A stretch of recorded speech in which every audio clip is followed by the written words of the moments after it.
ನಮಸ್ಕಾರ. ಚಂದನವಾಹಿನಿಯವರು ಗಣರಾಜ್ಯೋತ್ಸವದ ಪ್ರಯುಕ್ತ ತಟ್ಟಂತ ಹೇಳಿ ಅನ್ನುವಂತಹ ಒಂದು ರಸಪ್ರಶ್ನೆ ಕಾರ್ಯಕ್ರಮವನ್ನು ಹಮ್ಮಿಕೊಂಡಿದ್ದಾರೆ.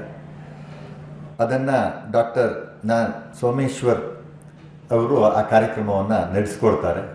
ಇದರ ಮೂಲ ಉದ್ದೇಶ ಅಂತ ಹೇಳಿದ್ರೆ ಬಹುಶಃ ಶಾಸಕರನ್ನು, ಅಂದರೆ ಹೆಚ್ಚಿನದಾಗಿ ವಿಧಾನ ಪರಿಷತ್ತಿನ ಶಾಸಕರನ್ನು ಜನಸಾಮಾನ್ಯರ ಒಟ್ಟಿಗೆ ಬೆರೆಸುವಂತಹ ಒಂದು ಕಾರ್ಯಕ್ರಮ ಅಂಥೇಳಿ ನಾನು ಅಂದ್ಕೊಂಡಿದ್ದೇನೆ. ಅದರಲ್ಲಿ ಸಾಮಾನ್ಯವಾಗಿ ವಿಧಾನ ಪರಿಷತ್ತಿನ ಶಾಸಕರು ಸಾಮಾನ್ಯರ ಜೊತೆ ಸ್ಪಂದಿಸುವಂಥದ್ದಲ್ಲಿ ಎಲ್ಲೋ ದೂರ ಇದ್ದಾರೆ ಅನ್ನೋ ಭಾವನೆಗಳು ಕೂಡ ಇದೆ. ಹಾಗಾಗಿ ಪರಿಚಯಗಳು ಕೂಡ ಕಡಿಮೆ ಇರುತ್ತೆ. ಆ ನಿಟ್ಟಿನಲ್ಲಿ ಚಂದನವಾಹಿನಿ ಈ ಬಾರಿ ವಿಧಾನ ಪರಿಷತ್ತಿನ ಶಾಸಕರನ್ನು ಜನಸಾಮಾನ್ಯರ ಒಟ್ಟಿಗೆ ತರುವಂಥ ಒಂದು ಪ್ರಯತ್ನದಡಿಯಲ್ಲಿ ಒಂದು ಹೆಜ್ಜೆಯನ್ನು ಇಟ್ಟಿದೆ. ಅದಕ್ಕೆ ನಾನು ಕೃತಜ್ಞತೆಗಳನ್ನು ವಿಧಾನ ಪರಿಷತ್ತಿನ ಉಪಸಭಾಪತಿಯಾಗಿ ಕೋರ್ತೇನೆ. ಬಹುಶಃ ತಟ್ಟಂತ ಹೇಳಿ ಎನ್ನುವಂಥ ಕಾರ್ಯಕ್ರಮ ಗಣರಾಜ್ಯೋತ್ಸವದಲ್ಲಿ ಒಂದು ಕಾರ್ಯಕ್ರಮವಾಗಿ ಮೂಡಿಬರುವಂತಹ ಒಂದು ವ್ಯವಸ್ಥೆಯನ್ನು ನಿರ್ಮಾಣವನ್ನು ಮಾಡಿದೆ ಇವತ್ತು. ಹಾಗಾಗಿ ನಾನು ಹೇಳೋದಿಷ್ಟೇ, ನಾವೆಲ್ಲ ವಿಧಾನ ಪರಿಷತ್ತಿನ ಶಾಸಕರು ಈ ಕಾರ್ಯಕ್ರಮದ ಒಳಗಡೆ ಭಾಗವಹಿಸಬೇಕು. ಆ ಪ್ರಶ್ನೆಗಳಿಗೆ ನಾವು ಉತ್ತರಗಳನ್ನು ಕೊಡುವಂಥದ್ದು, ಹಾಗೆ ಜನರ ಒಟ್ಟಿಗೆ ಜನರ ಸಮಸ್ಯೆಗಳಲ್ಲಿ ಆ ಪ್ರಶ್ನೆಗಳಿದ್ದರೆ ಸ್ಪಂದಿಸುವಂಥದ್ದು ಕೂಡ ಅದರೊಳಗೆ ಆಗುತ್ತೆ ಅಂತ ಹೇಳಿ ನಾನು ಭಾವಿಸಿದ್ದೇನೆ. ಹಾಗಾಗಿ ಕಾರ್ಯಕ್ರಮ ಯಶಸ್ವಿಯಾಗಲಿ. ಈ ಕಾರ್ಯಕ್ರಮದಲ್ಲಿ ನಾವೆಲ್ಲರೂ ಭಾಗವಹಿಸೋದಕ್ಕೆ ತಯಾರಿಯನ್ನು ನಡೆಸ್ಕೊಂಡಿದ್ದೇವೆ. ಹಾಗಾಗಿ ನೀವುಗಳು ವಿಧಾನ ಪರಿಷತ್ತಿನ ಶಾಸಕರು ಕೂಡ ಈ ಕಾರ್ಯಕ್ರಮದಲ್ಲಿ ಭಾಗವಹಿಸಿ ಈ ಒಂದು ತಟ್ಟಂತ ಹೇಳುವಂತಹ ಕಾರ್ಯಕ್ರಮವನ್ನು ಯಶಸ್ವಿ ಮಾಡುವಂಥದ್ದನ್ನು ನಾವೆಲ್ಲರೂ ಮಾಡೋಣ ಅಂತ ಈ ಸಂದರ್ಭದಲ್ಲಿ ಹೇಳ್ತಾ, ಇದನ್ನು ನಾನು ಗಣರಾಜ್ಯೋತ್ಸವದ ಶುಭಾಶಯಗಳನ್ನು ಕೂಡ ಈ ಸಂದರ್ಭದಲ್ಲಿ ತಮ್ಮೆಲ್ಲರಿಗೂ ತಿಳಿಸ್ತಾ ಈ ಕಾರ್ಯಕ್ರಮವನ್ನು ಯಶಸ್ವಿಯನ್ನು ಮಾಡೋಣ. ತಾವೆಲ್ಲರೂ ಬನ್ನಿ, ನೀವು ಒಟ್ಟಾಗಿ ಸೇರಿ ಈ ಕಾರ್ಯಕ್ರಮದಲ್ಲಿ ಭಾಗವಹಿಸೋಣ ಅಂತೇಳಿ ಶುಭವನ್ನು ಕೋರ್ತೇನೆ. ನಮಸ್ಕಾರ. ತಟ್ಟಂತ ಹೇಳಿ ಎನ್ನುವ ಈ ರಸಪ್ರಶ್ನೆ ಕಾರ್ಯಕ್ರಮವು ಈಗಾಗಲೇ ಲಿಮ್ಕಾ ವಿಶ್ವ ದಾಖಲೆಯಲ್ಲಿ ಸೇರ್ಪಡೆಗೊಂಡಿದ್ದು 5,000 ಸಂಚಿಕೆಗಳನ್ನು ಮುಗಿಸುವತ್ತ ತನ್ನ ದಾಪು ಹೆಜ್ಜೆ ಹಾಕುತ್ತಿರುವುದು ಅತ್ಯಂತ ಹರ್ಷದಾಯಕವಾದಂಥ ಸಂಗತಿಯಾಗಿದೆ. ಈ ರಸಪ್ರಶ್ನೆ ಕಾರ್ಯಕ್ರಮವು ಅತ್ಯಂತ ಸರಳವಾಗಿ ಜನಸಾಮಾನ್ಯರಿಗೆ ವಿಶ್ವಮಟ್ಟದ ಜ್ಞಾನವನ್ನು ತಲುಪಿಸುತ್ತಿರುವುದು ಕೂಡ ಅತ್ಯಂತ ಹೆಮ್ಮೆಯ ವಿಷಯ. ಈ ಮೂಲಕ ಅದು ಅತ್ಯಂತ ಸರಳವಾಗಿ ಸರಳತೆಗೆ ಮನೆ ಮಾತಾಗಿರುವ ಈ ರಸಪ್ರಶ್ನೆ ಕಾರ್ಯಕ್ರಮದ ರೂವಾರಿಯಾಗಿರುವಂತಹ ಡಾಕ್ಟರ್ ಸೋಮೇಶ್ವರ್ ಅವರು ಅವರ ಕಾರ್ಯವೈಖರಿಯಿಂದ ಮನೆಗಳಲ್ಲಿ ಮಾತಾಗಿದ್ದಾರೆ. ಅವರು ಅದೇ ರೀತಿ ಈ ರಸಪ್ರಶ್ನೆ ಕಾರ್ಯಕ್ರಮದ ಜನಪ್ರಿಯತೆಯ ಹಿಂದೆ ತೆರೆಮರೆಯಲ್ಲಿ ಕಾರ್ಯನಿರ್ವಹಿಸುತ್ತಿರುವಂತಹ ಚಂದನವಾಹಿನಿಯ ಸಿಬ್ಬಂದಿಗಳಿಗೂ ಕೂಡ ಈ ಒಂದು ಕಾರ್ಯಕ್ರಮದ ಯಶಸ್ವಿಗೆ ಕಾರಣರಾಗಿದ್ದಾರೆ ಅಂದರೆ ತಪ್ಪಾಗಲಾರದು. ಈ 76ನೇ ವರ್ಷದ ಗಣರಾಜ್ಯೋತ್ಸವವನ್ನು ಆಚರಿಸುತ್ತಿರುವ ಈ ಶುಭ ಸಂದರ್ಭದಲ್ಲಿ ಕರ್ನಾಟಕ ವಿಧಾನ ಪರಿಷತ್ತಿನ ಮಾನ್ಯ ಶಾಸಕರು ಹಾಗೂ ಕರ್ನಾಟಕ ವಿಧಾನ ಪರಿಷತ್ತಿನ ಸಿಬ್ಬಂದಿಗಳು ಈ ರಸಪ್ರಶ್ನೆ ಕಾರ್ಯಕ್ರಮದಲ್ಲಿ ಭಾಗವಹಿಸ್ತಾ ಇರೋದು ರಸಪ್ರಶ್ನೆ ಕಾರ್ಯಕ್ರಮದ ಒಂದು ಮೈಲಿಗಲ್ಲು ಅಂತ ನಾನು ಭಾವಿಸಿದ್ದೀನಿ. ಈ ಕಾರ್ಯಕ್ರಮದಲ್ಲಿ ಭಾಗವಹಿಸುತ್ತಿರುವಂತಹ ಮಾನ್ಯ ಶಾಸಕರುಗಳಿಗೆ ಹಾಗೂ ಸಚಿವಾಲಯದ ಸಿಬ್ಬಂದಿಗಳಿಗೆ ನಾನು ಶುಭವನ್ನು ಕೋರುತ್ತಾ ಚಂದನವಾಹಿನಿಗೂ ಕೂಡ ನಾನು ಶುಭವನ್ನು ಕೋರ್ತಾ ಇದ್ದೀನಿ.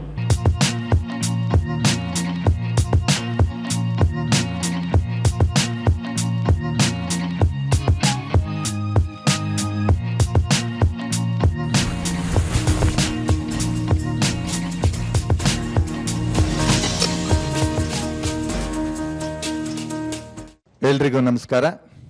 ಚಂದನ ದೂರದರ್ಶನದ ಈ ಒಂದು ಕಾರ್ಯಕ್ರಮ ಒಂದು ವಿನೂತನವಾಗಿದೆ ಅಂತೇಳಿ ನಾನು ಭಾವಿಸಿದ್ದೇನೆ. ಬಹುಶಃ ಎಲ್ಲ ವಿಧಾನ ಪರಿಷತ್ತಿನ ಶಾಸಕರುಗಳ ಜೊತೆ ತಟ್ ಅಂತ ಹೇಳಿ ಎನ್ನುವಂಥ ಒಂದು ಕಾರ್ಯಕ್ರಮವನ್ನು ನಡೆಸುವಂತಹ ಒಂದು ಯೋಜನೆ ಇವತ್ತಾಗಿದೆ. ಅದರಲ್ಲಿ ಇವತ್ತು ವಿಶೇಷವಾಗಿ ನಮ್ಮ ಜೊತೆ ಡಾಕ್ಟರ್ ಸೋಮೇಶ್ವರ್ ಅವರು ತಟ್ ಅಂತ ರಸಪ್ರಶ್ನೆಯನ್ನು 23 ವರ್ಷಗಳಿಂದ ನಡೆಸ್ಕೊಂಡು ಬಂದಿರುವಂಥವರು ಇವತ್ತು ನಮ್ಮೊಂದಿಗಿದ್ದಾರೆ. ಇವತ್ತು ಈ ಕಾರ್ಯಕ್ರಮದಲ್ಲಿ ನಮ್ಮ ಸಹೋದ್ಯೋಗಿಗಳಾಗಿರುವಂತಹ ಶಾಸಕರು ಆಗಿರುವಂತಹ ರವಿಕುಮಾರ್ ರವರು, JDSನ ಉಪನಾಯಕರಾಗಿರುವಂಥ ಶರವಣ್ರವರು, ಹಾಗೆ ನಮ್ಮ ಜೊತೆ ಇವತ್ತು ಅರುಣ್ರವರು, ಹಾಗೆ ನಮ್ಮ ನಿರಾಣಿಯವರು, ರಾಮೋಜಿಯವರು ಶಿಕ್ಷಣದಲ್ಲಿ ಅತಿ ಹೆಚ್ಚು ಅನುಭವವನ್ನು ಹೊಂದಿ ಇವತ್ತು ನಮ್ಮ ವಿಧಾನ ಪರಿಷತ್ತಿನಲ್ಲಿ 4 ಬಾರಿ ಇರುವಂತಹ ಸುಶೀಲ್ ನಮೋಶಿ ಅವರು, ಹಾಗೆ ವಿವೇಕಾನಂದರು, ಹಾಗೆ ನನ್ನ ಜೊತೆ ಇರುವಂಥ ಎಲ್ಲ ನಮ್ಮ ವಿಧಾನ ಪರಿಷತ್ತಿನ ಸಹೋದ್ಯೋಗಿಗಳು ಎಲ್ರಿಗೂ ಈ ಕಾರ್ಯಕ್ರಮಕ್ಕೆ ಸ್ವಾಗತವನ್ನು ಬಯಸ್ತೇನೆ. ಬಹುಶಃ ನಮಗೆಲ್ಲ ಒಂದು ವಿಶೇಷವಾದ ಕಾರ್ಯಕ್ರಮ ಅಂತೇಳಿ ನಾನು ಅಂದ್ಕೊಂಡಿದ್ದೇನೆ. ಯಾಕೆ ಅಂತ ಹೇಳಿದ್ರೆ ಜನಸಾಮಾನ್ಯರ ಜೊತೆ ವಿಧಾನದ ಶಾಸಕರುಗಳು ಸಂಬಂಧಗಳು ಎಲ್ಲೋ ಒಂದು ಕಡೆ ಅತಿ ವಿಧಾನಸಭೆಯ ಶಾಸಕರಿಗೂ ವಿಧಾನ ಪರಿಷತ್ತಿನ ಶಾಸಕರಿಗೂ ಅಜಗಜಾಂತರದ ವ್ಯತ್ಯಾಸಗಳು ಇದೆ ಅನ್ನುವಂಥದ್ದನ್ನು ಕೂಡ ನಾವು ಹೇಳುವಂಥ ಒಂದು ವೇದಿಕೆ ಅಂತ ನಾನು ಅಂದ್ಕೊಂಡಿದ್ದೇನೆ. ಎಲ್ಲರೂ ತಿಳ್ಕೊಂಡಿರುವಂಥದ್ದು ವಿಧಾನ ಪರಿಷತ್ತಿನ ಶಾಸಕ ಮತ್ತು ವಿಧಾನಸಭೆಯ ಶಾಸಕ ಇಬ್ಬರೂ ಒಂದೇ. ಆದರೆ ವಿಧಾನಸಭೆಯ ಶಾಸಕರುಗಳು ಕೆಲಸಗಳನ್ನು ಮಾಡ್ತಾರೆ, ವಿಧಾನ ಪರಿಷತ್ತಿನ ಶಾಸಕರುಗಳು ಯಾಕೆ ಕೆಲಸವನ್ನು ಮಾಡೋದಿಲ್ಲ ಅನ್ನುವಂಥ ಪ್ರಶ್ನೆ ಬಹುಶಃ ಎಲ್ಲರಲ್ಲೂ ಇದೆ. ಅದನ್ನು ಈ ಥಟ್ ಅಂತ ಹೇಳುವಂಥ ಕಾರ್ಯಕ್ರಮದಲ್ಲಿ ಅದಕ್ಕೊಂದು ಸಮಜಾಯಿಷಿಯನ್ನು ಕೊಡುವಂಥ ಒಂದು ಪ್ರಯತ್ನಗಳನ್ನು ನಾವು ಮಾಡ್ತೇವೆ. ಹಾಗೆ ನಮ್ಮ ಸೋಮೇಶ್ವರರವರು ಬಹುಶಃ ಅವರ ಅನುಭವದಲ್ಲಿ ಎಲ್ಲ ವಿಚಾರಗಳನ್ನು ನಮ್ಮ ಮುಂದೆ ಕೇಳೋರಿದ್ದಾರೆ. ಅದಕ್ಕೆ ಸಾಧ್ಯವಾದಷ್ಟು ಮಟ್ಟಿಗೆ ಪ್ರಾಮಾಣಿಕವಾದ ಉತ್ತರವನ್ನು ಕೂಡ ನಾವು ಕೊಡುವಂಥ ಕೆಲಸವನ್ನು ಮಾಡ್ತೇವೆ ಅಂತ ಹೇಳಿ ತಮ್ಮೆಲ್ಲರಿಗೂ ಸ್ವಾಗತವನ್ನು ಬಯಸ್ತೇನೆ. ನಮಸ್ಕಾರ. Welcome sir.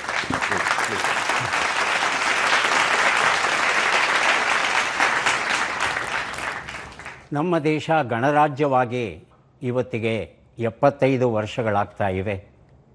ಅಮೃತ ಮಹೋತ್ಸವವನ್ನು, ಡೈಮಂಡ್ ಜೂಬಿಲಿಯನ್ನು ರಾಷ್ಟ್ರಾದ್ಯಂತ ನಾವು ಆಚರಿಸ್ತಾ ಇದ್ದೇವೆ.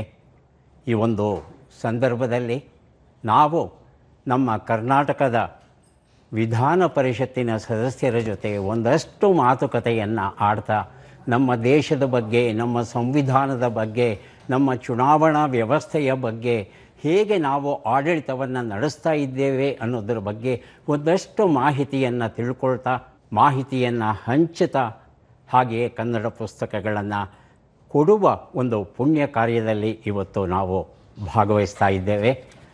ನನ್ನ ಮೊದಲ ಪ್ರಶ್ನೆ ಪ್ರಾಣೇಶ್ ಸರ್ ಅವರಿಗೆ ಕೇಳ್ತಾ ಇದ್ದೇನೆ. ಸರ್, ಈ ಗಣರಾಜ್ಯೋತ್ಸವ ದಿನಾಚರಣೆ ಏನಿದೆ, ಜನವರಿ 26ರಂದೇ ನಾವು ಆಚರಿಸ್ತೇವೆ. ಇದಕ್ಕೆ ವಿಶೇಷವಾದ ಕಾರಣ ಏನಾದರೂ ಉಂಟಾ? ಯಾವತ್ತು ನಮಗೆ ಗಣರಾಜ್ಯೋತ್ಸವವನ್ನು ಆಚರಣೆಯನ್ನು ಮಾಡಲಿಕ್ಕೆ ಅಂದರೆ ಪ್ರತಿಯೊಬ್ಬ ದೇಶದ ಪ್ರಜೆಗಳಿಗೂ ಕೂಡ ತಮ್ಮ ಹಕ್ಕುಗಳನ್ನು ತಾವುಗಳು ನಡೆಸ್ಕೊಂಡು ಹೋಗೋದಕ್ಕೆ ಒಂದು ಅಧಿಕಾರವನ್ನು ಕೊಟ್ಟಂತಹದ್ದು ಒಂದು ಗಣರಾಜ್ಯೋತ್ಸವ ಅಂತ ನಾನು ಅಂದ್ಕೊಂಡಿದ್ದೇನೆ. ಬಹುಶಃ ಈ ಒಂದು ಗಣರಾಜ್ಯೋತ್ಸವದಿಂದ ಈ ಪ್ರಜಾಪ್ರಭುತ್ವದ ವ್ಯವಸ್ಥೆಯ ಒಳಗಡೆ ನಮ್ಮದೇ ಆದ ಒಂದು ಶಕ್ತಿ ನಿರ್ಮಾಣ ಆಗಿದೆ. ಆ ಶಕ್ತಿಯನ್ನು ನಾವು ಈ ಒಂದು ಸಮಾಜಕ್ಕೆ ಕೊಡಲಿಕ್ಕೆ, ದೇಶಕ್ಕೆ ಕೊಡಲಿಕ್ಕೆ, ರಾಜ್ಯಕ್ಕೆ ಕೊಡಲಿಕ್ಕೆ ಇದು ನಮಗೆ ಪೂರಕವಾದಂಥ ಒಂದು ವಾತಾವರಣವನ್ನು ನಿರ್ಮಾಣ ಮಾಡಿಕೊಟ್ಟಿದೆ ಅಂತೇಳಿ ನಾನು ಭಾವಿಸಿದ್ದೇನೆ. ಬಹಳ ಸಂತೋಷ ಸರ್, ಒಳ್ಳೆಯ ಉತ್ತರ ಕೊಟ್ಟಿದ್ದೀರಿ. ಮುಖ್ಯವಾಗಿ 1930 ಜನವರಿ 26ರಂದು ಸಂಪೂರ್ಣ ಸ್ವರಾಜ್ ಈ ಒಂದು ಘೋಷಣೆಯನ್ನು ನಾವು ಹೊರಡಿಸ್ತೇವೆ. ಸಂಪೂರ್ಣ ಸ್ವರಾಜ್ ನಮಗೆ 1930ರಲ್ಲೇ ಬಂತು ಅನ್ನೋ ನಿರ್ಣಯ ನಮ್ಮದು.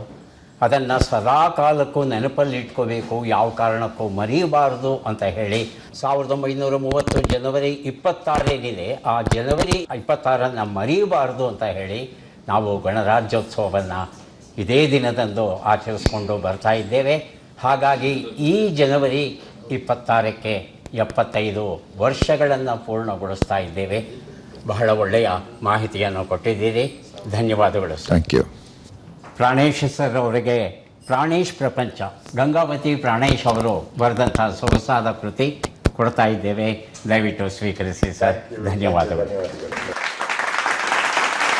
ನೀವು ಶತಾಯುಷಿಗಳಾಗಿ ಕಣ್ಣಪ್ಪ ಪಾಂಗಿ ಅವರು ಬರೆದಂಥ ಉತ್ಕೃಷ್ಟ ಕೃತಿ ನಾನು ಓದಿದ್ದೇನೆ, ನೀವು ಓದಬಹುದು ಸರ್. ತಮಗೆ ಸಿಗ್ತಾ ಇದೆ, ತಾವು ಓದಿ ಈ ಒಂದು ಪುಸ್ತಕದ ಮಹತ್ವದ ಬಗ್ಗೆ ನಮ್ಮ ಅಣ್ಣಪ್ಪ ಅವರಿಗೆ ಒಂದೆರಡು ಮಾತನ್ನು ತಿಳಿಸಿದ್ರೆ ಬಹಳ ಸಂತೋಷವಾಗುತ್ತೆ.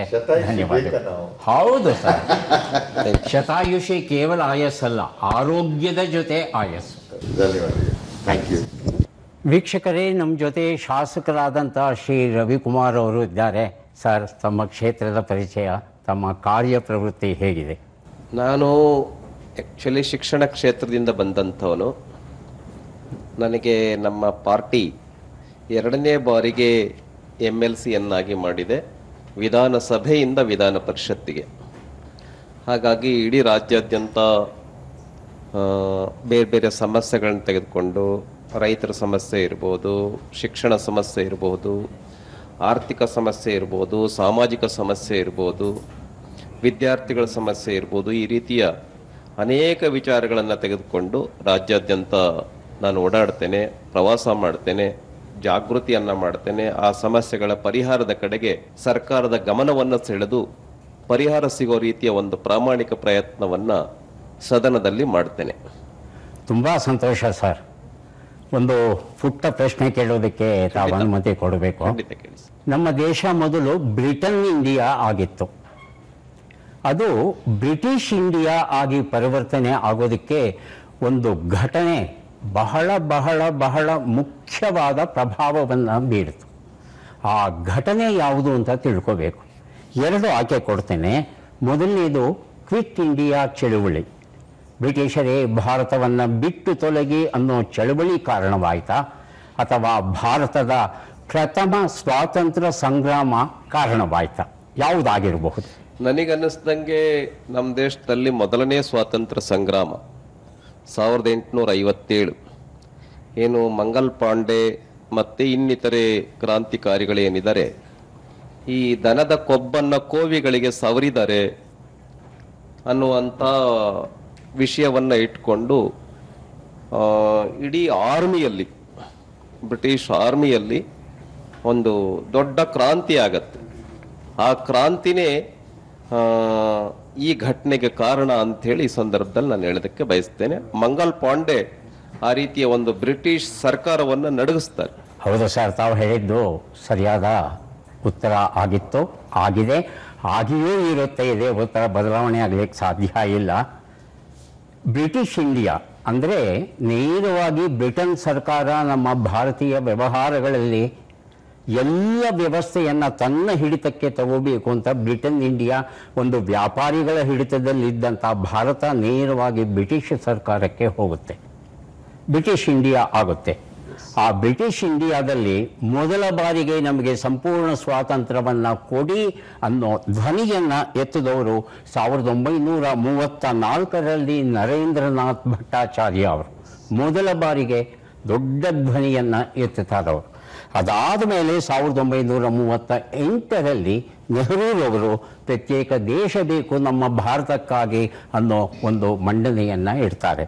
ಹಾಗಾಗಿ ನರೇಂದ್ರನಾಥ್ ಭಟ್ಟಾಚಾರ್ಯ ಅವರಿಗೆ ಒಂದು ಸ್ಫೂರ್ತಿಯನ್ನು, ಧೈರ್ಯವನ್ನು ಕೊಟ್ಟಂಥ ಈ ಒಂದು ಹೋರಾಟವನ್ನು ಮರೀಲಿಕ್ಕೆ ಸಾಧ್ಯ ಇಲ್ಲ. ಸರ್, ಒಳ್ಳೆಯ ಮಾಹಿತಿ ಕೊಟ್ಟಿದ್ದೀರಿ ನಮಗೆ.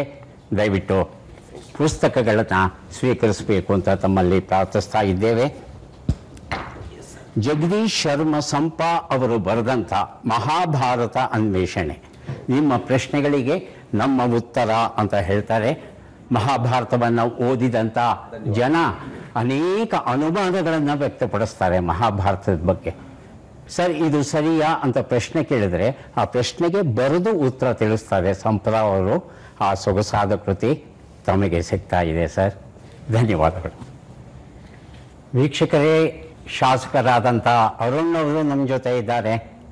ಸರ್, ತಮ್ಮ ಕಾರ್ಯಕ್ಷೇತ್ರದ ಒಂದು ಸಂಕ್ಷಿಪ್ತ ಪರಿಚಯ. ಎಲ್ಲರಿಗೂ ನಮಸ್ಕಾರ. ನಾನು DS ಅರುಣ್. ನಾನು ಶಿವಮೊಗ್ಗದ ಸ್ಥಳೀಯ ಸಂಸ್ಥೆಗಳ ಕ್ಷೇತ್ರದಿಂದ 3 ವರ್ಷಗಳ ಹಿಂದೆ 2021 ಡಿಸೆಂಬರ್ನಲ್ಲಿ ಆಯ್ಕೆ ಆಗ್ತೀನಿ ಸ್ಥಳೀಯ ಸಂಸ್ಥೆಗಳಿಂದ. ಮೊದಲಿಗೆ ಸಾಮಾಜಿಕ ಕೆಲಸಗಳಲ್ಲಿ ಭಾಗವಹಿಸ್ತಾ ಇದ್ದೆ. ಪಕ್ಷದ ವಿವಿಧ ರೀತಿಯಾದಂಥ ಜವಾಬ್ದಾರಿಗಳನ್ನು ತಗೊಂಡು ಕೆಲಸ ಮಾಡ್ತಾ ಇದ್ದೆ. ಪಕ್ಷ ನನಗೆ ಅವಕಾಶ ಮಾಡಿಕೊಡ್ತು, ಸ್ಥಳೀಯ ಸಂಸ್ಥೆಗಳಿಂದ ಆಯ್ಕೆ ಆಗುವಂತಹ ಅವಕಾಶ ಮಾಡಿಕೊಡ್ತು. ಅಲ್ಲಿ ಆಯ್ಕೆಯಾಗಿ ಈಗ 3 ವರ್ಷಗಳು ಕಳೆದ ಜನವರಿ 6ನೇ ತಾರೀಕಿಗೆ ನಾನು 3 ವರ್ಷ ಕಂಪ್ಲೀಟ್ ಮಾಡಿ 4ನೇ ವರ್ಷಕ್ಕೆ ಕಾಲಿಟ್ಟಿದ್ದೀನಿ. ಅಭಿನಂದನೆಗಳು ಸರ್. ಒಂದು ಪ್ರಶ್ನೆ, ನಮ್ಮ ವಿಧಾನಸಭೆ ವಿಧಾನ ಪರಿಷತ್ ಕರಾರುವಾಕ್ಕಾಗಿ ಕೆಲಸ ಮಾಡಬೇಕಾದರೆ ಸ್ಪೀಕರ್ ಸ್ಥಾನ ಬಹಳ ಬಹಳ ಮುಖ್ಯವಾದದ್ದು. ಆದರೆ ಈ ಸ್ಪೀಕರ್ ಸ್ಥಾನವನ್ನು ಸಾಮಾನ್ಯವಾಗಿ ಪುರುಷರೇ ನಿರ್ವಹಿಸ್ತಾರೆ. ಆದರೆ ನಮ್ಮ ಕರ್ನಾಟಕದ ದಾಖಲೆ ಏನು ಅಂದರೆ, ಓರ್ವ ಮಹಿಳೆ ಸ್ಪೀಕರ್ ಸ್ಥಾನವನ್ನು ಪರಿಪೂರ್ಣ ಅವಧಿಗೆ ನಿರ್ವಹಿಸಿದ್ರು. ಅವರು ಯಾರು ಅಂತ ತಿಳ್ಕೋಬೇಕಾಗಿದೆ. 2 ಆಯ್ಕೆ ಕೊಡ್ತೇನೆ. ಅವರು ಶ್ರೀಮತಿ ಲೀಲಾದೇವಿ ಪ್ರಸಾದ್ ಅವರ ಅಥವಾ ಶ್ರೀಮತಿ KS ನಾಗರತ್ನಮ್ಮ ಅವರ, ಯಾರಾಗಿರಬಹುದು? ಒಂದು ವಿಧಾನ ಪರಿಷತ್ ಅಂದಾಗ ನಮಗೆಲ್ಲರಿಗೂ ಒಂದು ರೋಮಾಂಚನ. ವಿಧಾನ ಪರಿಷತ್ತಿನ ಸಭಾಪತಿಗಳ ಆಗಿರುವಂಥವ್ರು, ಅಂದ್ರೆ ವಿಧಾನ ಪರಿಷತ್ತಿನ ಸ್ಪೀಕರ್ ಅಂತ ಹೇಳಲ್ಲ, ನಾವು ಚೇರ್ಮನ್ ಅಂತ ಹೇಳ್ತೀವಿ. ಸಭಾಪತಿಗಳು ಅಂತ ನಾವು ಕನ್ನಡದಲ್ಲಿ ಹೇಳ್ತೀವಿ. ಆ ಸಭಾಪತಿಗಳಾಗಿ ಕರ್ನಾಟಕದ ಏಕ ಮಹಿಳೆ ಆಗಿರುವಂಥದ್ದು ಗುಂಡ್ಲುಪೇಟೆಯ KS ನಾಗರತ್ನ ಅವರು. ನಾನು ಸಭಾಪತಿಗಳಾದಂಥ DA ಶಂಕರಮೂರ್ತಿ ಅವರ ಪುತ್ರ. ಹಾಗಾಗಿ ಕರ್ನಾಟಕ ವಿಧಾನ ಪರಿಷತ್ ಬಗ್ಗೆ ನಾನೊಂದೆರಡು ವಿಷಯಗಳನ್ನು ಹೇಳಬೇಕು. ಏನಂದ್ರೆ ನಮ್ಮ ಕರ್ನಾಟಕ ವಿಧಾನ ಪರಿಷತ್ತು ಇಡೀ ಭಾರತದಲ್ಲೇ ಅತ್ಯಂತ ಇತಿಹಾಸ ಇರುವಂತಹದ್ದು. 1907ನೇ ಇಸ್ವಿಲಿ ನಾಲ್ವಡಿ ಕೃಷ್ಣರಾಜ ಒಡೆಯರ್ ಅವರು ಪ್ರಾರಂಭ ಮಾಡಿದಂತಹ ಪ್ರಜಾಪ್ರತಿನಿಧಿ ಸಭಾ ಅನ್ನುವಂಥದ್ದನ್ನು ಪ್ರಾರಂಭ ಮಾಡಿದ್ರು. ಏನಕ್ಕಾಗಿ ಮಾಡಿದ್ರು ಅಂದ್ರೆ ಈ ವಿಧಾನ ಪರಿಷತ್ತಲ್ಲಿ ಏನು ಈಗ ವಿಧಾನ ಪರಿಷತ್ ಅಂತ ಹೇಳ್ತೀವಿ, ಆಗ ಪ್ರಜಾಪ್ರತಿನಿಧಿ ಸಭಾ ಅಂತ ಹೇಳ್ತಾ ಇದ್ರು. ನಾಲ್ವಡಿ ಕೃಷ್ಣರಾಜ ಒಡೆಯರು ವಿವಿಧ ಕ್ಷೇತ್ರದಲ್ಲಿ ಯಾರ್ಯಾರು ಸಾಧನೆಯನ್ನ ಮಾಡಿರ್ತಾರೆ, ಆ ಸಾಧನೆಯಲ್ಲಿ ಮಾಡಿರುವಂತಹ ಅವರನ್ನ ಒಂದಷ್ಟು ಜನಕ್ಕೆ, ಅವರು 25 ಜನಕ್ಕೆ ಅವಾಗ ಇಡೀ ಆ ಸಂದರ್ಭದಲ್ಲಿ ನೀವು ಸರ್ ಎಂ ವಿಶ್ವೇಶ್ವರಯ್ಯನವರು ಕೂಡ ಆ ಪ್ರಜಾಪ್ರತಿನಿಧಿ ಸಭಾದಲ್ಲಿ ಒಬ್ರು ಸದಸ್ಯರಾಗಿರ್ತಾರೆ. ಅಂತ ವಿವಿಧ ಕ್ಷೇತ್ರದಲ್ಲಿ ಸಾಧನೆ ಮಾಡಿರುವಂತವ್ರನ್ನೆಲ್ಲ ಒಗ್ಗೂಡಿ ಸರ್ಕಾರಕ್ಕೆ ಸಹಕಾರವನ್ನ ಕೊಡಿ, ಬೇರೆ ಬೇರೆ ರೀತಿಯಾದಂತಹ ಸಲಹೆಗಳನ್ನ ಕೊಡಿ. ಆ ಸರ್ಕಾರದಲ್ಲಿ ಮಾಡುವಂತಹ ಚಿಂತನೆಗಳಲ್ಲೂ ಬೇರೆ ಬೇರೆ ಕ್ಷೇತ್ರದಲ್ಲಿ ಸಾಧನೆ ಮಾಡಿರುವಂತವ್ರ ಚಿಂತನೆಗಳು ಬಂದಾಗ ಮಾತ್ರ ಸರಿಯಾದ ರೀತಿಯಲ್ಲಿ ಸರ್ಕಾರ ನಡೆಯಕ್ಕೆ ಸಾಧ್ಯ ಅನ್ನೋ ಕಾರಣಕ್ಕೆ ಈ ಒಂದು ವಿಧಾನ ಪರಿಷತ್ತು ಇವತ್ತೇನು ನಾವು 75 ಜನ ಇದ್ದೀವಿ. ನಾವು ಆ 75 ಜನದಲ್ಲೂ ಕೂಡ ನಾವು ವಿವಿಧ ಕ್ಷೇತ್ರಗಳಿಂದ ಬರ್ತೀವಿ. ನಮ್ದೊಂದು 25 ಜನ ಸ್ಥಳೀಯ ಸಂಸ್ಥೆಗಳಿಂದ ಬರ್ತೀವಿ, 7 ಜನ ನಾವು ಗ್ರಾಜ್ಯುಯೇಟ್ ಕಾನ್ಸ್ಟಿಟ್ಯೂನ್ಸಿಯಿಂದ ಬರ್ತೀವಿ, ಪದವೀಧರ ಕ್ಷೇತ್ರದಿಂದ 7 ಜನ ಶಿಕ್ಷಕರ ಕ್ಷೇತ್ರದಿಂದ ಬರ್ತೀವಿ. ಇನ್ನ 11 ಜನಕ್ಕೆ ಮಾನ್ಯ ರಾಜ್ಯಪಾಲರು ನಾಮಿನೇಟ್ ಮಾಡ್ತಾರೆ. ಇನ್ನು 14 ಜನಕ್ಕೆ ವಿಧಾನಸಭೆಯಿಂದ ವಿಧಾನ ಪರಿಷತ್ತಿಗೆ ಮಾಡ್ತೀವಿ. 2 ವರ್ಷಕ್ಕೊಮ್ಮೆ ನಮ್ದು 1/3 ನಾವು ಚೇಂಜ್ ಆಗ್ತೀವಿ. ಅಂತ ವಿಧಾನ ಪರಿಷತ್ತಲ್ಲಿ ನಾವು ಇವತ್ತು ಸದಸ್ಯರಾಗಿರೋದೇ ನಮಗೆಲ್ಲರಿಗೂ ಹೆಮ್ಮೆ ಮತ್ತು ಗೌರವ. ಬಹಳ ಒಳ್ಳೆ ಮಾಹಿತಿ ಕೊಟ್ರಿ ಸರ್. 1972ರಿಂದ 78ರವರೆಗೆ ನಾಗರತ್ನಮ್ಮ ಅವರಿದ್ದರು. ತಾವು ಹೇಳಿದಾಗೆ ಗುಂಡ್ಲುಪೇಟೆ ಕ್ಷೇತ್ರವನ್ನು ಅವರು ಪ್ರತಿನಿಧಿಸ್ತಾ ಇದ್ದರು. ಅವರು ಸ್ಪೀಕರಾಗಿ 7ನೇ ಸ್ಪೀಕರಾಗಿ ಅವರು ಕಾರ್ಯವನ್ನು ಚೇರ್ಮನ್ ಆಗಿ ನಿರ್ವಹಿಸಿದ್ರು. ಬಹಳ ಒಳ್ಳೆ ಮಾಹಿತಿ ಕೊಟ್ರಿ. ತಮಗೆ ಒಂದು ಪುಸ್ತಕವನ್ನು ಕೊಡ್ತಾ ಇದ್ದೇವೆ, ಸುಜ್ಞಾನ ಚಿಂತನ, ಪೂಜ್ಯ ಶ್ರೀ ಸಿದ್ದೇಶ್ವರ ಸ್ವಾಮೀಜಿಯವರ ಪ್ರವಚನ ಸಾರ, ಡಾಕ್ಟರ್ ಪ್ರದೀಪ್ ಕುಮಾರ್ ಹೆಬ್ರಿ ಬರೆದಿದ್ದಾರೆ. ಈ ಪುಸ್ತಕವನ್ನು ತಮಗೆ ಕೊಡ್ತಾ ಇದ್ದೇವೆ, ದಯವಿಟ್ಟು ಸ್ವೀಕರಿಸಿ. ವೀಕ್ಷಕರೇ, ಶಾಸ್ತ್ರಾದ ನಮೋಶಿ ಅವರಿದ್ದಾರೆ. ಸರ್ ನಮಸ್ಕಾರ. ನಮಸ್ಕಾರ. ನಮಸ್ಕಾರ ಸರ್, ತಮ್ಮ ಕಾರ್ಯಕ್ಷೇತ್ರದ ಪರಿಚಯ ಮಾಡಿಕೊಡ್ತೀರಾ? ನಾನು ಈಶಾನ್ಯ ಶಿಕ್ಷಕರ ಮತಕ್ಷೇತ್ರದಿಂದ 4 ಬಾರಿ ನಾನು ವಿಧಾನ ಪರಿಷತ್ತಿನ ಸದಸ್ಯನಾಗಿದ್ದೇನೆ. ಈ ಈಶಾನ್ಯ ಶಿಕ್ಷಕರ ಮತಕ್ಷೇತ್ರ ಅಂದರೆ ಕಲ್ಯಾಣ ಕರ್ನಾಟಕ, ಇವತ್ತಿನ ಕಲ್ಯಾಣ ಕರ್ನಾಟಕ ಮತ್ತು ಅಂದಿನ ಹೈದರಾಬಾದ್ ಕರ್ನಾಟಕ ಭಾಗ. ಈ ಭಾಗ 56ರಲ್ಲಿ ಏಕೀಕರಣದ ನಂತರ ಕರ್ನಾಟಕ ರಾಜ್ಯಕ್ಕೆ ಅಥವಾ ಅಂದಿನ ಮೈಸೂರು ರಾಜ್ಯಕ್ಕೆ ವಿಲೀನ ಆದಂಥದ್ದು. ಆ ಭಾಗದ ಇವತ್ತು ಆ ಭಾಗ ಸಂಪೂರ್ಣವಾಗಿ, ಇದರಲ್ಲೇನೂ ಬೈಫರ್ಕೇಷನ್ ಆಗಿಲ್ಲ. ಆದರೆ ಈ ನಾರ್ತ್ ಈಸ್ಟರ್ನ್ ಟೀಚರ್ಸ್ ಕಾನ್ಸ್ಟಿಟ್ಯೂನ್ಸಿ ಅಂತೇನು ಹೇಳ್ತೀವಿ, ಈಶಾನ್ಯ ಶಿಕ್ಷಕರ ಮತಕ್ಷೇತ್ರ ಕಂಪ್ಲೀಟಾಗಿ ಕಲ್ಯಾಣ ಕರ್ನಾಟಕ ಭಾಗಕ್ಕೆ ನಾನು ಮೊದಲನೇ ಬಾರಿ 96ರಲ್ಲಿ ಆಯ್ಕೆಯಾದೆ. ತದನಂತರ 4 ಬಾರಿ ಈ ಕ್ಷೇತ್ರವನ್ನು ಪ್ರತಿನಿಧಿಸ್ತಿದ್ದೀನಿ. ಇಲ್ಲಿ ಶಿಕ್ಷಕರು ಮತದಾರರು, ಹೀಗಾಗಿ ಆ ಟೀಚರ್ಸ್ ಕಾನ್ಸ್ಟಿಟ್ಯೂನ್ಸಿ ಅಂತ ನಾನು ಕಳೆದ ಅನೇಕ ಬಾರಿಯಿಂದ ಪ್ರತಿನಿಧಿಸ್ತಿದ್ದೀನಿ. ನನ್ನ ಪ್ರಶ್ನೆ ಏನಂದರೆ, ನಮ್ಮ ಕರ್ನಾಟಕ ರಾಜ್ಯ ಅಂದರೆ ಹಿಂದೆ ಮೈಸೂರು ರಾಜ್ಯ ಆಗಿತ್ತು. ಈ ಮೈಸೂರು ರಾಜ್ಯ ತನ್ನ ಮೊದಲ ಅಧಿವೇಶನವನ್ನು ನಡೆಸೋದು ಜನವರಿ 18 ಬುಧವಾರ 1952ರಲ್ಲಿ. ಈ ಅಧಿವೇಶನವನ್ನು ಎಲ್ಲಿ ನಡೆಸ್ತು ಅನ್ನೋದನ್ನು ತಿಳ್ಕೋಬೇಕು. ಇದನ್ನು ವಿಧಾನಸೌಧದಲ್ಲಿ ನಡೆಸ್ತಾ ಅಥವಾ ಅಠಾರ ಕಚೇರಿಯಲ್ಲಿ ನಡೆಸ್ತಾ ಅಂತ? ನನ್ನ ಒಂದು ಮಾಹಿತಿ ಪ್ರಕಾರ ಅಠಾರ ಕಚೇರಿಯಲ್ಲೇ ನಡೆಸಿದ್ರು. ಯಾಕಂದರೆ ಇದು ಕಟ್ಟಡ ಇನ್ನೂ ಪೂರ್ತಿಗೊಂಡಿರಲಿಲ್ಲ. ಕೆಂಗಲ್ ಹನುಮಂತಯ್ಯ ಅವರು ಕಟ್ಟಿದ್ದಾರೆ ಅಂತ ಅನ್ನೋದು ಎಲ್ಲರಿಗೂ ಗೊತ್ತಿದ್ದಂಥ ವಿಷಯ. ಮತ್ತು ಆ ಸಂದರ್ಭದಲ್ಲಿ 100 ಸದಸ್ಯರು ನಮ್ಮ ಈ ಅಂದರೆ ಆಯ್ಕೆಯಾಗಿದ್ದರು ಮೈಸೂರು ರಾಜ್ಯಕ್ಕೆ. ಆ 100 ಸದಸ್ಯರಲ್ಲಿ ಒಬ್ರು ಯಾರೇ ಪ್ರೋಟೆಮ್ ಸ್ಪೀಕರ್ ಅಂತ ಆಗಬೇಕು. ಅಂದರೆ ಅವರು ಸ್ಪೀಕರ್ನ ಆಯ್ಕೆ ಮಾಡ್ತಾರೆ, ಸಭಾಪತಿಯವ್ರನ್ನ ಆಯ್ಕೆ ಮಾಡ್ತಾರೆ. ವೆಂಕಟರಾಮ್ ಅಂತನವರು ಅವರು ಪ್ರೋಟೆಮ್, ಯಾಕಂದರೆ ಸೀನಿಯರ್ ಮೋಸ್ಟ್ ವಯಸ್ಸಿನಲ್ಲಿ ಅವ್ರು ಸೀನಿಯರ್ ಆಗಿದ್ರು ಅಂತ ಹೇಳಿ ಅವರಿಗೆ ಆ ಪ್ರೋಟೆಮ್ ಸ್ಪೀಕರಿನ ಜವಾಬ್ದಾರಿ ಕೊಡ್ತಾರೆ. ಅಲ್ಲಿ ಸಿದ್ದಯ್ಯನವರು ಮತ್ತು ಗೋಪಾಲ್ ಗೌಡ ಅವರಿಬ್ಬರು ಸ್ಪರ್ಧೆ ಮಾಡ್ತಾರೆ ಆ ಒಂದು ಸ್ಥಾನಕ್ಕೆ. ಸಿದ್ದಯ್ಯನವರು ಮೊದಲನೇ ಸ್ಪೀಕರ್ ಆಗಿ, ಮೊದಲನೇ ಸಭಾಪತಿಗಳಾಗಿ ಆಯ್ಕೆ ಆಗ್ತಾರೆ. ಇವೆಲ್ಲ ವಿಷಯನ ಯಾಕಂದರೆ ನಾವು 2007ರಲ್ಲಿ 100 ವರ್ಷ ಈ ಮನೆಗಾಯಿತು ಅಂತಂದು ಹೇಳಿ ಸೆಲೆಬ್ರೇಷನ್ ಇತ್ಯಾದಿ ಎಲ್ಲ ಸಾಕಷ್ಟು ನಡೀತು. ಅದಾದಮೇಲೆ ಮೊದಲನೇ ಬಾರಿಗೆ ಸರ್ಕಾರದಿಂದ ನಮಗೆ ಚೈನಾಗೆ ಒಂದು ಟೂರನ್ನು ಹಾಕ್ಕೊಂಡಿದ್ರು. ಅಂದರೆ ಮೋರ್ ದೆನ್ ಇದಕ್ಕಿಂತಲೂ ಹೆಚ್ಚಿಗೆ ಇದು ಒಂದು ಅನೇಕ ವಿಚಾರಗಳನ್ನು ತಿಳ್ಕೊಂಡು ಬರಬೇಕಂತಂದು ಆ ಒಂದು ಟೂರ್ ಕೂಡ ಹಾಕ್ಕೊಂಡಿದ್ರು. ಅದರ ಸಂದರ್ಭದಲ್ಲಿ ಅನೇಕ ಲಿಟ್ರೇಚರ್ ನಮ್ಗೆ ಗೊತ್ತಾಯ್ತು. ಅವಾಗ ವಿಧಾನ ಪರಿಷತ್ ಏನಿತ್ತು, ಯಾವಾಗ ಪ್ರಾರಂಭ ಆಯಿತು, ನಮ್ಮ ಇತಿಹಾಸ ಏನು ಅಂತ ವಿಧಾನಸಭೆ ಮತ್ತು ಪರಿಷತ್ತದ ಬಗ್ಗೆ ಆ ಸಂದರ್ಭದಲ್ಲಿ ಪ್ರಕಟಣೆ ಕೂಡ ಮಾಡಿದ್ರು. ನಮ್ಗೆ ಅವಾಗೇ ತಿಳಿದು ಬಂತು. ತುಂಬ ಸಂತೋಷ ಸರ್. ತಮಗೆ ಒಂದು ಪುಸ್ತಕವನ್ನು ಕೊಡ್ತಾ ಇದ್ದೇವೆ, ಕೊನೆಯ ಹೀರೋಗಳು. ಬರ ಅಂದರೆ ಎಲ್ಲರಿಗೂ ಇಷ್ಟ ಅಂತ ಹೇಳಿ ಸಾಯಿನಾಥ್ ಅವರು ಬರೆದಂಥ ಪುಸ್ತಕ ತಮಗೆ ಕೊಡ್ತಾ ಇದ್ದೇವೆ.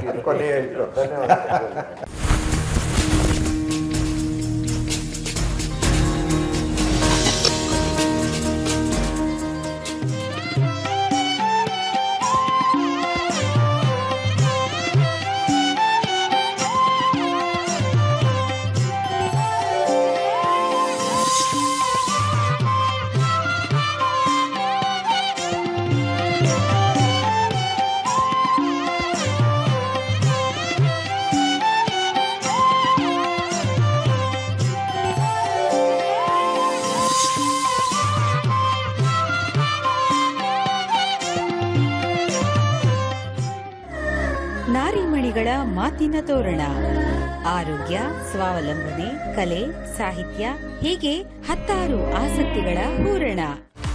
ಒಂದು ಕೈಮಗ್ಗದಲ್ಲಿ ಒಬ್ಬ ನೇಯವರು ಮಾಡೋದು ಅಂತ ಅಂದ್ರೆ ಒಂದು ಬಣ್ಣದಲ್ಲಿ 4 ಸೀರೆ ಬರ್ಬೋದು. ಗಿಡಗಳನ್ನೆಲ್ಲ ನಾನೇ ನಡ್ತೀನಿ, ಜಾಸ್ತಿ ಕೊಂಡ್ಕೊಳ್ಳಲ್ಲ ಮಾತ್ರ ನಾನು. ಊಟ ಮಾಡಿದ ನಂತರ ಹಾಲನ್ನ ದಯವಿಟ್ಟು ಸ್ವೀಕರಿಸಬೇಡಿ. ನಿಮ್ಮ ಹತ್ರ ಸ್ಟ್ಯಾಂಪ್ಸ್ ಇದೆಯಾ, ನಿಮ್ಮ ಹತ್ರ ಕಾಯಿನ್ಸ್ ಇದೆಯಾ ಅಂತ ಅವ್ರು ಕೊಡ್ತಿದ್ರು ನಮಗೆ. ಅದರಿಂದ ಪ್ರೈಸಸ್ಸು ಬರ್ತಾ ಇತ್ತು. ಫೇಸ್ ಯೋಗ ಮಾಡೋದ್ರಿಂದ ಈ ಎಲ್ಲ ಮಸಲ್ಸು ಆಕ್ಟಿವೇಟ್ ಆಗತ್ತೆ. ಸೀತೆಯನ್ನು ಅಪಹರಿಸಿ ತಂದು ಅಶೋಕವನದಲ್ಲಿರಿಸಿದೆ. ಆತನ ಚರಣಕ್ಕೆ ಎರಗಿ ಕ್ಷಮೆಯನ್ನು ಯಾಚಿಸಿದರೆ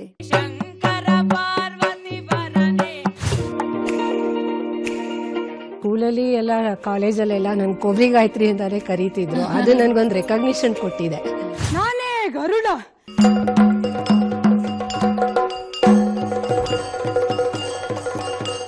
ಬಂದೇವು ನಾವು ನಿಮ್ಮ ಚರಣಕ್ಕ. ಬಂದೇವು ನಾವು ನಿಮ್ಮ ಚರಣಕ್ಕ, ನೀರ ನಮ್ಮ ಸುಖ.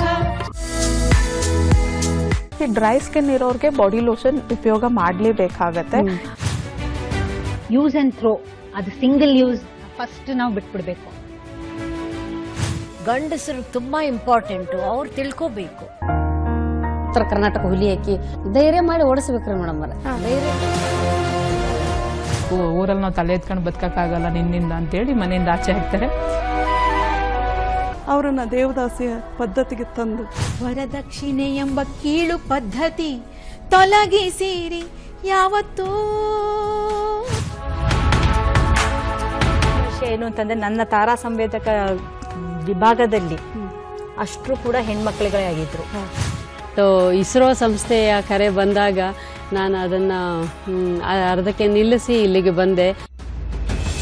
ವೀಕ್ಷಿಸಿ ಪ್ರತಿ ಭಾನುವಾರ ಬೆಳಗ್ಗೆ 10:30 ನಿಮ್ಮ ನೆಚ್ಚಿನ ದೂರದರ್ಶನ ಚಂದನ ವಾಹಿನಿಯಲ್ಲಿ.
ವರದಾನ ಸಂಪನ್ಮೂಲದ ಉಗ್ರಾಣ ವನ್ಯಜೀವಿಗಳಿಗೆ ಆಶ್ರಯಧಾಮ ಗಿಡಮೂಲಿಕೆಗಳ ರಸತಾಣ ರಸತಾಣ ರಸತಾಣ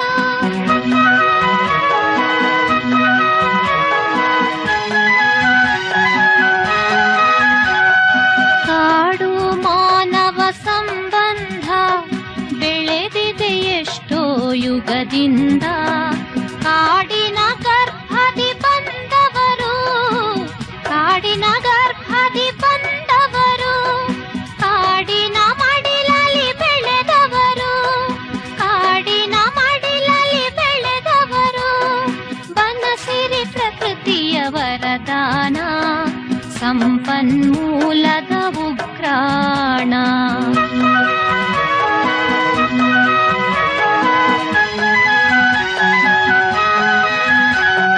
ವನಗಳೇ ಮುಕ್ತಿಯ ತಾಣಗಳು ಬದುಕಿಗೆ ಶಕ್ತಿಯ ಕೇಂದ್ರಗಳು ಕಾಡುಗಳಿಲ್ಲದೆ ನಾಡಿಲ್ಲ ಕಾಡುಗಳಿಲ್ಲದೆ ನಾಡಿಲ್ಲ ಕಾಡೇ ನಮ್ಮೊಡನಾಡಿಗಳು ಕಾಡೇ ನಮ್ಮೊಡನಾಡಿಗಳು ಬನಸಿರಿ ಪ್ರಕೃತಿಯ ವರದಾನ ಸಂಪನ್ಮೂಲದ ಉಗ್ರಾಣ ಬನಸಿರಿ ಪ್ರಕೃತಿಯ ವರದಾನ ಸಂಪನ್ಮೂಲದ ಉಗ್ರಾಣ. ನಮ್ಮ ದೇಶ ಗಣರಾಜ್ಯವಾಗಿ 75 ವರ್ಷಗಳಾಗ್ತಾ ಇವೆ. ವಿಧಾನ ಪರಿಷತ್ತಿನ ಶಾಸಕರುಗಳ ಜೊತೆ ಥಟ್ ಅಂತ ಹೇಳಿ ಅನ್ನುವಂಥ ಒಂದು ಕಾರ್ಯಕ್ರಮವನ್ನು ನಡೆಸುವಂತಹ ಒಂದು ಯೋಜನೆ ಇವತ್ತಾಗಿದೆ. 1907ನೇ ಇಸ್ವಿಲಿ ನಾಲ್ವಡಿ ಕೃಷ್ಣರಾಜ ಒಡೆಯರ್ ಅವರು ಪ್ರಾರಂಭ ಮಾಡಿದಂತಹ ಪ್ರಜಾಪ್ರತಿನಿಧಿ ಸಭಾ ಪ್ರಪಂಚದಲ್ಲೇ ದೊಡ್ಡ ಈ ಸಂವಿಧಾನವನ್ನ ಹೊಂದಿರತಕ್ಕಂಥ ಯಾವುದೋ ದೇಶ ಇದ್ರೆ ಭಾರತ ದೇಶ ಅಂತ ಹೇಳಿ ಹೆಮ್ಮೆಯಿಂದ ಹೇಳ್ಕೋಬೇಕಾಗ್ತದೆ. ಜಾತ್ಯತೀತ ಸರ್ ಅದು. ಜನಪ್ರತಿನಿಧಿಗಳು ಆಯ್ಕೆ ಆಗ್ಬೇಕಂದ್ರೆ ನಮ್ಗೆ ಪ್ರತಿಯೊಬ್ಬರು 100 ಜನ ನಮ್ಗೆ ಮತದಾನ ಮಾಡಬೇಕು. ನಾನು ಹಳ್ಳಿಯಿಂದ ಬಂದಿದ್ದೇನೆ, ಹಳ್ಳಿ ಪುಸ್ತಕ ಕೊಟ್ಟಿದ್ದೀರಿ. 4 ಬಾರಿ ನಾನು ವಿಧಾನ ಪರಿಷತ್ತಿನ ಸದಸ್ಯನಾಗಿದ್ದೇನೆ. ಈ ರಸಪ್ರಶ್ನೆ ಕಾರ್ಯಕ್ರಮದಲ್ಲಿ ಭಾಗವಹಿಸ್ತಾ ಇರೋದು ಮೈಲಿಗಲ್ಲು ಅಂತ ನಾನು ಭಾವಿಸಿದ್ದೀನಿ. ಮಂಗಲ್ ಪಾಂಡೆ ಬ್ರಿಟಿಷ್ ಸರ್ಕಾರವನ್ನು ನಡಗಿಸ್ತಾರೆ. ಕರಡು ಸಮಿತಿಗೆ ಯಾರ್ಯಾರು ಆಯ್ಕೆ ಆಗಬೇಕನ್ನುವಂಥ ದಿಶೆಯಲ್ಲಿ ಕೂಡ ಚುನಾವಣೆಗಳು ಕೂಡ ನಡೆದವು. ಜನಸಾಮಾನ್ಯರಲ್ಲಿ ಕೆಲವು ವಿಚಾರಗಳನ್ನು ವಿನಿಮಯ ಮಾಡಿಕೊಂಡಿದ್ದೇವೆ ಅಂತ ಹೇಳಿ ನನಗನ್ಸಿದೆ.